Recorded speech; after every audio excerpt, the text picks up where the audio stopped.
అందరికీ నమస్కారం.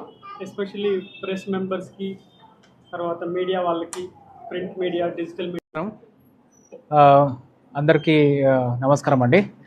ఇప్పుడు నేను వెంకట్ చెప్పారు కదా, అపోలో హాస్పిటల్స్లో lead onco sciences and senior consultant medical ఆంకాలజిస్ట్గా వర్క్ చేస్తున్నాను. మా టీంలో we have a comprehensive oncology centre. ఇప్పుడు మెడికల్ ఆంకాలజీలో ఉన్నాయి మా టీంలో 5 మెంబర్స్ ఉన్నారు. And we take care of everything.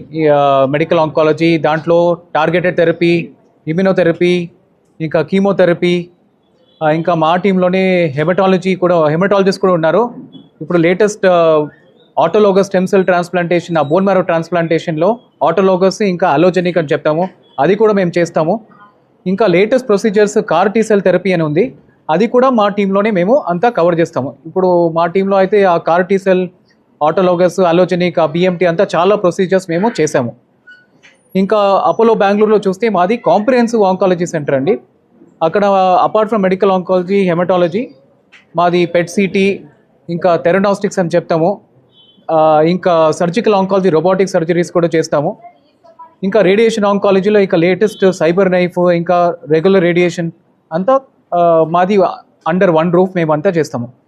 ఇప్పుడు in collaboration with Swara hospitals మేము ఇప్పుడు we want to provide services ఇక్కడ అనంతపూర్లో one of the big hospitals, Swara హాస్పిటల్స్లో monthly 2 times OPD clinics for cancer patients మేము ప్లాన్ చేస్తున్నాము. సో నాతో doctor Shirish, associate consultant in మా మెడికల్ ఆంకాలజీ మా టీంలోనే ఉన్నారు, ఆయన కూడా వస్తారు. సో ఇట్లా మేము we are able to give coverage. అనంతపూర్లో ఉండే క్యాన్సర్ పేషెంట్స్కి అంతా హెల్ప్ చేయడానికి మేము వస్తున్నాము. అండ్ ఆల్ బేసిక్ థింగ్స్ అంతా మేము ఇక్కడే ప్లాన్ చేస్తున్నాము. అండ్ ఓన్లీ కాంప్లికేటెడ్ సిచ్యువేషన్స్ ఏమైనా ఉంటే ఇన్ కొలాబరేషన్ విత్ అపోలో మేము ప్లాన్ చేసుకోవచ్చు. So that patients will be the beneficiary. ఇంకా పేషెంట్ సెంట్రిక్గా ఎన్ని పేషెంట్స్కి మేము హెల్ప్ చేయగలుగుతామో అంత హెల్ప్ చేయడానికి మా ప్లాన్ ఉందండి. ఇంకొక అడిషన్ ఫుల్ డే ఇక్కడ ఉంటాము. సో మంత్లీ 2 times వెంకట్ చెప్పినలాగా అది ఫాలోఅప్ కూడా ఉంటుంది. ఇప్పుడు కీమోథెరపీ ఏమైనా మొదలు పెడితే పేషెంట్స్ వస్తూ ఉంటారు, వీక్లీ రావచ్చు. ఇక్కడ ఉండే ఫిజిషియన్స్ మేము కొలాబరేట్ చేసుకోవచ్చు. మళ్ళీ 2 weeks వచ్చేటప్పుడు అదే పేషెంట్స్ ఫాలోఅప్ వస్తారు. అదే టైంలో కొత్త పేషెంట్స్ కూడా చూడొచ్చు. ఇప్పుడు ఏంటంటే క్యాన్సర్ ఇన్సిడెన్స్ చాలా పెరిగింది. ఇప్పుడు ఇండియాలో చూస్తే ఆల్మోస్ట్ ఇప్పుడు ఒక 20 lakh పేషెంట్స్ ఒక సంవత్సరాలకి డయాగ్నోస్ అవుతున్నారు. దానిలో ఇప్పుడు ముందులాగా లేదు. Cancer is no longer a death sentence. ఇప్పుడు స్టేజ్ 4లో ఉండే క్యాన్సర్లు కూడా బాగా ట్రీట్ చేసి అది ఇప్పుడు ఏంటంటే కొత్త డయాబెటీస్, హైపర్ టెన్షన్ లాగా అయిపోయింది. ట్యాబ్లెట్స్ తీసుకోవడం, టార్గెటెడ్ థెరపీ, పేషెంట్స్ బాగా లైఫ్ ప్రొలాంగ్ అవుతుంది, క్వాలిటీ ఆఫ్ లైఫ్ బాగుంది. ఇప్పుడు డెత్ సెంటెన్స్ అని చెప్పలేము మనం. అదే రకంగా ఇప్పుడు అర్లీ స్టేజ్ క్యాన్సర్లో ఉంటే క్యూర్ చేయవచ్చు. చాలామంది క్యాన్సర్కి ముందు క్యూర్ చేయలేకపోతున్నాం, ఇప్పుడు క్యూర్ చేయవచ్చు బాగా. సో స్టేజ్ వైజ్ క్యాన్సర్ మనం అది ఐడెంటిఫై చేసి దాంట్లో ఇప్పుడు ఏంటంటే కొత్తగా టార్గెట్స్ జీనోమిక్ సీక్వెన్సింగ్ అని చేస్తాము. ఆ జీనోమిక్ సీక్వెన్సింగ్ చేస్తే ఒక్కొక్క పేషెంట్ ఒక్కొక్కలాగా ట్రీట్ చేయవచ్చు. ఈ స్టేజ్ 4 క్యాన్సర్, లంగ్ క్యాన్సర్ అంటే ఒక పేషెంట్కి ఒక టార్గెట్ పాజిటివ్ రావచ్చు, ఆ పేషెంట్కి ట్యాబ్లెట్ ఇవ్వచ్చు. ఇంకో పేషెంట్కి ఆ టార్గెట్ నెగటివ్ ఉండొచ్చు, కీమోథెరపీ ఇవ్వాలి.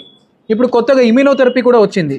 ఇదంతా మనం టైలర్ చేసి ఒక్కొక్క పేషెంట్ ఒక్కొక్కలాగా ట్రీట్ చేస్తే స్టేజ్ 4 క్యాన్సర్లో కూడా బాగా లైఫ్ పెరుగుతుంది, ఇంకా క్వాలిటీ ఆఫ్ లైఫ్ బాగుంది, అండ్ పేషెంట్స్ బాగా they are living longer. Hi to all media మిత్రులందరికీ. And I want to thank Swara hospital for giving us this opportunity. మాకు ఈ ఆపర్చునిటీ ఇచ్చినందుకు మేము కృతజ్ఞతలు చెప్తున్నాము ఆ స్వర హాస్పిటల్కి. సో సార్ చెప్పినట్టే మా ఉద్దేశం ఏంటంటే ఆరోగ్యం అనేది ప్రతి ఒక్కరి హక్కు. అలాగే క్యాన్సర్ అనేది కూడా ఇప్పుడు పెరుగుతున్నది.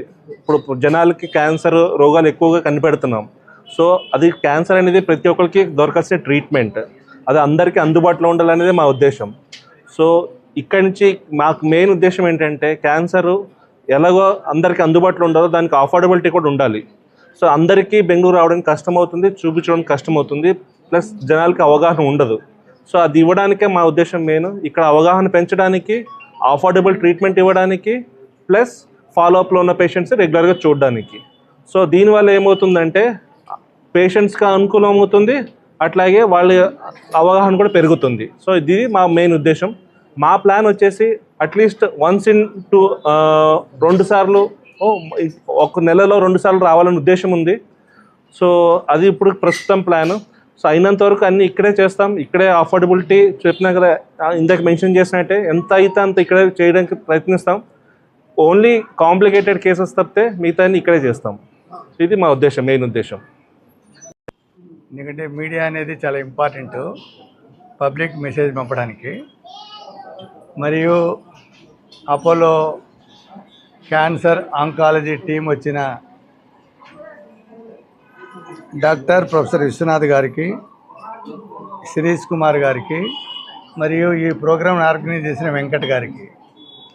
యాక్చువల్లీ శ్రీ స్వర హాస్పిటల్ నందు మంత్లీ ట్వైస్ వాళ్ళు ఓపీడీ సర్వీసెస్, ఫాలోఅప్ అంటే మనము ప్రతిసారి ఫాలోఅప్ ఒకసారి వైద్యం అయిన తర్వాత బెంగళూరు పోవాలంటే అంబులెన్స్ తీసుకోవాలా, దానికి ఒక 10,000 ఖర్చు ఉంటుంది, అక్కడ స్టే ఉండాలి, ఇంత కాంప్లికేటెడ్ థింగ్స్.